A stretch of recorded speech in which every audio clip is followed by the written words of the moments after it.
Babu, we will take 4 MCQ, only 4 MCQ, और इसमें हम 2 रेगुलेशन को भी आपको छोटे स्वरूप में समझाएंगे। बहुत सा बच्चा लोग बोले सर ये गलत है क्या, ठीक है क्या, ऑप्शन ठीक नहीं है क्या, क्वेश्चन है गलत है। नहीं, क्वेश्चन ठीक है, ऑप्शन भी ठीक है। ठीक है, क्वेश्चन नंबर 1 लीजिए।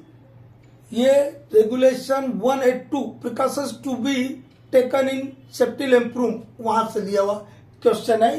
ये कोई एग्जाम में आया हुआ क्वेश्चन है। ठीक है, which of the following precautions is not नहीं to be adopted in a safety lamp room, SL room लिखा हुआ ना, सेफ्टी लैंप रूम। यहां जो ये 4 ऑप्शन लिखे ABCD, ये 4 ऑप्शन में से ये 4 चीज में से कौन सी चीज सेफ्टी लैंप रूम में एज ए प्रिकॉशंस इस्तेमाल नहीं की जाती, उसको बताना है। ठीक है, तो इसका तो हम आंसर देख लेंगे, बहुत बड़ा बात नहीं। सबसे पहले यह है regulation 182 precautions to be taken in safety lamp room. क्या चीज है? अरे 3 गो बात है उसमें। पहला बात बोलता no unauthorised person shall enter into the safety lamp room, कोई भी अनाधिकृत व्यक्ति सेफ्टी रूम में प्रवेश नहीं करेगा। कौन नहीं करेगा? No unauthorised person shall enter into the safety lamp room, safety lamp room में कोई भी अनाधिकृत व्यक्ति नहीं घुसेगा, ये बोला। कहने का मतलब क्या हुआ कि अथराइज्ड पर्सन में एंटर, यही ने बोला जी। अनऑथराइज्ड पर्सन नहीं घुसेगा, अथराइज्ड पर्सन घुसेगा क्यों घुसेगा? मैं किसी अंडरग्राउंड माइन में वर्कर हूं, वरमैन हूं, माइनिंग सरदार हूं, मैनेजर हूं, असिस्टेंट मैनेजर हूं, या किसी भी हैसियत से काम कर रहा हूं, तो उस लैंप रूम में मुझे फ्लेम सेफ्टी लैंप के लिए या कैप लैंप को लेने के लिए जाना होगा कि नहीं जाना होगा। मतलब मैं क्या हूं? मैं अथराइज्ड हूं, लेकिन unauthorised person can not enter, ये लिखा। अब आपका एक ऑप्शन था, देखिए जरा क्या लिखा यहां, no person shall enter the safety lamp room, ऐसा लिखा क्या रेगुलेशन? पहला क्या बात बताया मैंने? No unauthorised person shall enter into the safety lamp room, मतलब कोई भी अनाधिकृत व्यक्ति सेफ्टी लैंप रूम में नहीं घुसेगा। और यहां क्या लिख रहा? No person shall enter in the safety lamp room बोल रहा, मतलब कोई आदमी सेफ्टी रूम में घुसेगा ही नहीं बोल रही। जबकि कौन घुस सकता है? अथराइज्ड पर्सन घुस सकता है। तो सबसे पहले तो यही ना गड़बड़ बात हो गया है। मतलब कौन सा प्रिकॉशन नहीं लेता? ये वाला कि कोई इसका क्या मतलब? कोई भी आदमी सेफ्टी रूम में नहीं घुसेगा, ऐसा है क्या? जब कोई घुसेगा नहीं तो लैंप रूम बना है कोई चीज के लिए, और वहां से लैंप हम कैसे लेंगे? उसको सुधारने फिट करने वाला घुसेगा कैसे? अथराइज्ड पर्सन उसके अंदर घुसेगा, ये बोल रहा है। No unauthorised person shall enter into the lamp room, that means authorised person can enter into the safety lamp room. जबकि ये बोला कि no person shall enter the safety lamp room, कोई आदमी घुसबो नहीं करेगा बोले, कोई घुसेगा ही नहीं बोले। ऐसा लिखा है क्या 182 में? नहीं लिखा है। तो यही ना गलत है, ये प्रिकॉशंस नहीं है। एक बात। दूसरा बात क्या बोलता? No person shall smoke in the safety lamp room, कोई भी आदमी, क्योंकि वहां क्या है? आपके कैप लैंप है, फ्लेम सेफ्टी लैंप है, कोई में एसिड है, किसी में पेट्रोल है, बेंजोल है, और हाईली स्पिरिट है वहां पर। यदि वहां मैं सिगरेट पी रहा हूं, बीड़ी पी रहा हूं, तो क्या होगा? यदि उससे आग लग सकता है, इसलिए बोलता no person shall smoke in the safety lamp room. देखिए इसमें कहीं एक और दिया होगा, एक ऑप्शन भी था, तो ये तो लेते हैं हम। No person shall smoke in the room मतलब safety lamp room, safety lamp room में कोई भी आदमी स्मोक नहीं करेगा, कोई अनाधिकृत व्यक्ति नहीं जाएगा। 2 बात हो गया। तीसरा बात क्या बोलता? तीसरी जो बात है उसमें 4 बात है। जो तीसरा पॉइंट है उसमें कितनी बात है? 4 बात। कितना बात बोला बेटा? 4 बात। याद ध्यानपूर्वक सुनिएगा। वेयर पेट्रोल और बेंजोल और other highly volatile spirit are used in lamps, आपके जो लैंप्स है उसमें यदि पेट्रोल, बेंजोल या और हाईली वोलेटाइल स्पिरिट का इस्तेमाल, कोई अन्य प्रकार का हाईली वोलेटाइल स्पिरिट का इस्तेमाल यदि आप करते हैं, तो वहां आपको 4 प्रिकॉशंस लेना होगा। ठीक है, एक आपको लैंप को साफ सफाई करना होगा, उसमें तेल भरना होगा, खोलना होगा, रिपीट करना होगा, असेंबल करना होगा, डिसेंबल करना होगा। तो क्या बोला कि ये जो लैंप को साफ करने, फिट करने, उसमें तेल भरने का काम एक अलग रूम में किएगा। काहे में क्या? In a separate room. कौन कौन सा काम? Cleaning, fitting and filling of oil in lamp shall be done in a separate room। एक अलग कमरे में लैम्प को साफ करने का काम करना है, उसको फिट करने का काम करना है, उसमें तेल भरने का काम अलग रूम में रहेगा। ठीक है, वो एक अलग रूम रहेगा जहां पे सब आपके जो लैंप है उनके साफ सफाई, ऑयल फिलिंग, ये सब काम करेंगे, फिटिंग, खोलना, धरना, ये सब एक अलग। और उस रूम में, जिस रूम में खोला जाता है, साफ किया जाता है, तो उसमें तेल रहेगा। उस रूम में जब ना उसमें डालिएगा तो उस रूम में, जिस रूम में बत्ती को खोला जाता है, साफ किया जाता है, तेल भरता है, उस रूम में उतना ही तेल रखेंगे जितना कि एक दिन की खपत के लिए आवश्यक है। क्योंकि अनावश्यक ये सब पदार्थ क्या है? एक प्रकार से एक्सप्लोसिव है। ये भी क्या है? एक्सप्लोसिव है।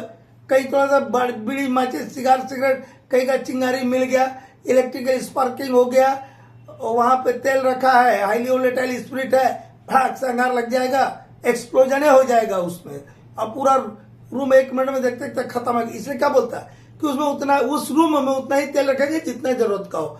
और आपने देखे होंगे इंटरनल रिलाइटर रहता है safety lamp room, safety lamp में, तो उस इंटरनल रिलाइटर को कब खोलेंगे, कैसे खोलेंगे, उसके लिए एक बात है। एक बात क्या बोलता कि जिस टेबल पे ना काम करेंगे, तो जिस टेबल पर लैंप को साफ किया जाता है, फिट किया जाता है, तेल भरा जाता है, उस टेबल पर इंटरनल रिलाइटर को ना तो खोला जाएगा और न ही उसकी साफ सफाई, रिपेयर, फिटिंग का काम किया जाएगा। कहने का मतलब क्या हुआ? इंटरनल रिलाइटर को खोलना है, फिट करना है, साफ करना है, रिपेयर करना है, अलग टेबल का प्रोविजन रहेगा। उस टेबल पर नहीं खोलेंगे जिस टेबल पर आप लैंप, सेफ्टी लैंप को खोलते हैं, साफ करते हैं, फिट करते हैं, तेल भरते हैं ये। और उस सेफ्टी लैंप रूम में उचित प्रकार के, मतलब सुटेबल टाइप के फायर एक्सटिंग्विशर प्रोवाइड किए जाएंगे। ये रेगुलेशन 182 है। अब देखिए इसमें से 4 बात यहां लिखा है। Internal relighter shall not be taken out of lamps and clean and repair. ये वही बात बोला कि उस टेबल पर बोल रहे हैं, मतलब ये आधा दिया था, मतलब बात वही है। इंटरनल रिलाइटर को लैंप से बाहर नहीं निकालेंगे, उसको साफ सफाई, रिपेयर का काम उस टेबल पर नहीं करेंगे जिस टेबल पर लैंप को खोला जाता है, साफ किया जाता है, फिट किया जाता है। यह आधा लिखा था, लेकिन ये वाला तो करते हैं, मतलब ये ठीक है। ये वाला गलत है कि no person shall enter in the safety room, no person shall smoke in the room, ये भी प्रिकॉशन लेते हैं। Adequate number of suitable fire extinguisher shall be provided, ये भी करते हैं। यही ना भी हम बताए, ठीक है, ये नहीं बताए थे हम। नो पर्सन सेल एंटर नहीं बताया, हम क्या बताए? मैं नहीं बताया, मतलब रेगुलेशन बताया 182। क्या बताया? No unauthorised person shall enter in the safety lamp room. जबकि यहाँ नो पर्सन लिखा, मतलब अथराइज तो घुस सकता है जी। यहाँ इसका नो पर्सन का मतलब क्या होगा? चाहे अथराइज हो, अनअथराइज हो, कोई नहीं घुस सकेगा, ये बोल रहा हूं। तो ये ऐसा लिखा है क्या 182 का सब रेगुलेशन 1 में? नहीं लिखा है। जब नहीं लिखा है तो ये गलत है। यही मतलब नाट वाला प्रिकॉशन नहीं आ गया। दूसरा, ये रेगुलेशन 173 रिलेटिंग स्टेशन से लिया हुआ क्वेश्चन है। तो रिलेटिंग स्टेशन को पहले बताए थे, फिर ये इसका बताए थे। रिलेटिंग स्टेशन इनटेक हवा रास्ता में बनाएंगे, इनटेक हवा रास्ता में बनाएंगे। रिलेटिंग स्टेशन क्या होता है? अरे अंडरग्राउंड में लैंप सेफ्टी लैंप बुझ गया तो उसको फिर से जलाने का के लिए एक हम स्टेशन निर्धारित करके रखते हैं, उसको रिलाइटिंग स्टेशन बोलते हैं। उसको, उस स्टेशन को निर्धारित किस जगह में रिलाइटिंग स्टेशन बनाना, उसको निर्धारित कौन करेगा? मैनेजर करेगा। ये ऑब्जेक्टिव आएगा आपको। कौन करेगा? मैनेजर करेगा, ठीक है। और वो जो रिलाइटिंग स्टेशन है, उस रिलाइटिंग स्टेशन पर एक कॉम्पिटेंट पर्सन के चार्ज में रहेगा। वो रिलाइटिंग स्टेशन एक कॉम्पिटेंट पर्सन के चार्ज में रहेगा, और वो कॉम्पिटेंट पर्सन जिसके चार्ज में रिलाइटिंग स्टेशन रहेगा, वो व्यक्ति के पास minimum qualification shall be gas testing certificate, कम से कम कितना क्वालिफिकेशन, गैस टेस्टिंग सर्टिफिकेट कम से कम उस व्यक्ति के पास रहेगा, तभी उस व्यक्ति को रिलाइटिंग स्टेशन का प्रभार दिया जाएगा, उसको एक चार्ज में रखा जाएगा। ठीक है, इतना हुआ। कहने का मतलब हम क्या क्या बोले रिलाइटिंग स्टेशन के बारे में बापू? हम कुछ नहीं बोले बापू, हम इतना बोले कि अंडरग्राउंड में बत्ती बुझ जाए, ओकरा फिर से जलाने के लिए एक रिलाइटिंग स्टेशन अंडरग्राउंड में बनाएंगे। वो जगह जो है मैनेजर साहब निर्धारित करेंगे, वो इनटेक में जगह रहेगी। वो जो रिलाइटिंग स्टेशन है एक कॉम्पिटेंट पर्सन के चार्ज में रहेगा, प्रभार में रहेगा, और वो कॉम्पिटेंट पर्सन जिसके प्रभार में रहेगा उसके पास कम से कम योग्यता चाहिए गैस टेस्टिंग सर्टिफिकेट की। बस इतना ही बोला, ये 173 हो गया। ठीक, देखिए क्या बोला। अब क्वेश्चन देख लीजिए, रिलाइटिंग स्टेशन सिचुएटेड इन, कहां सिचुएटेड होता है, कहां स्थित होता है? ये इनटेक एयरवेज में। मैं इनटेक बार लिख दो, आप एयरवेज लिख लीजिएगा बच्चा लोग, इनटेक मत लिखिए, इनटेक एयरवेज लिख लिया, इनटेक हवा रास्ता में। ठीक, यहां पे जहां मैं गोल बनाया यहां क्या लिख लीजिए, intake Airways. And shall be determined by, और ये रिलाइटिंग स्टेशन का जो प्लेस है कौन डिटरमाइन करेंगे? मैनेजर साहब डिटरमाइन करेंगे। ठीक है, एमजीआर लिख दिया, मतलब मैनेजर शॉर्ट में। And shall be placed in the charge of a competent person, और एक कॉम्पिटेंट पर्सन के चार्ज में रिलाइटिंग स्टेशन रहेगा, और उस रिलाइटिंग स्टेशन के जो प्रभार वाला कॉम्पिटेंट पर्सन होगा उसके पास minimum qualification gas testing certificate चाहिए। ठीक, नेक्स्ट लीजिए, approved fuel for velax GL7 and GL50, जो हमारे फ्लेम से GL7 और वेलाक्स कंपनी का GL7 और GL50, ये 2005 का सर्कुलर, उसके लिए कौन सा फ्यूल इस्तेमाल करना है? बिना फ्यूल के तो जलेगा नहीं, तो कौन सा फ्यूल इस्तेमाल करना है? इसके लिए होता है एसओ साल्वेंट 14 BP 1425, क्या बोलते हैं बेटा? ESSO, Esso solvent BP 1425, Esso solvent Esso solvent BP 1425 1425। कौन सा फ्यूल इस्तेमाल करेंगे वेलाक्स GL7 और GL50 में?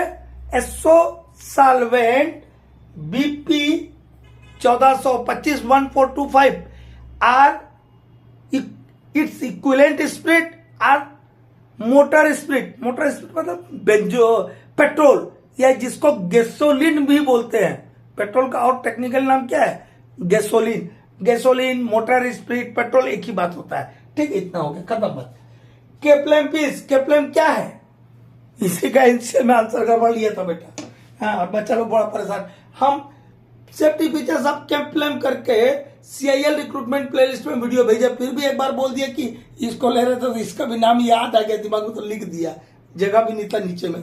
Cap lamp piece, cap lamp is neither flame safety, neither intrinsically safe nor flame proof. ये ना तो फ्लेम प्रूफ होता है ना ही इंट्रिंसिकली सेफ होता है। Its safety is depend on its silver fuse wire, कॉटिक टाइप सिल्वर फ्यूज वायर।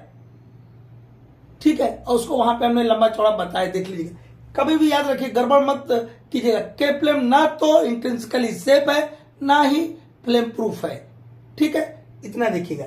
और एक बच्चा हमको आरक्यूडी का देखते देखते पूछा, सर कोर पीसेस क्या होता है?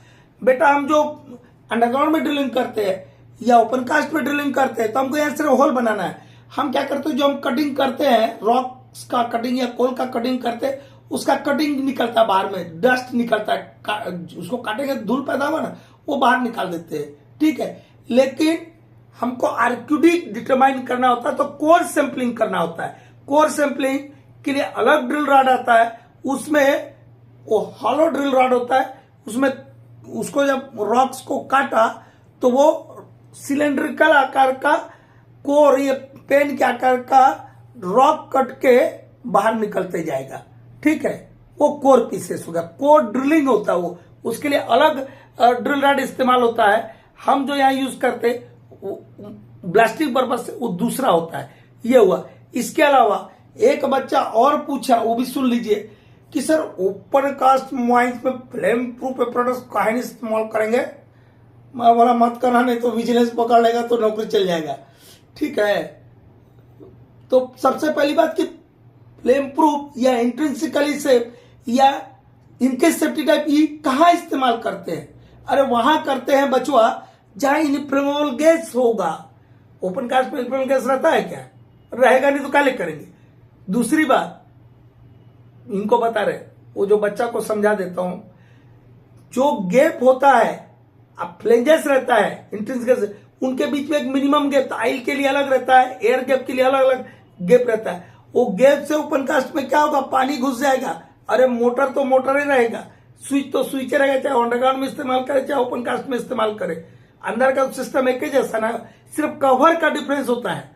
तो पानी चले गया अंदर, और पानी बिजली वाले एपरेटस में पानी जाएगा तो वो जल जाएगा, खराब हो जाएगा। करोड़ों रुपए का आता है, बड़का बड़का यूज होता है ओपन कास्ट में, पता है करोड़ों का आता है।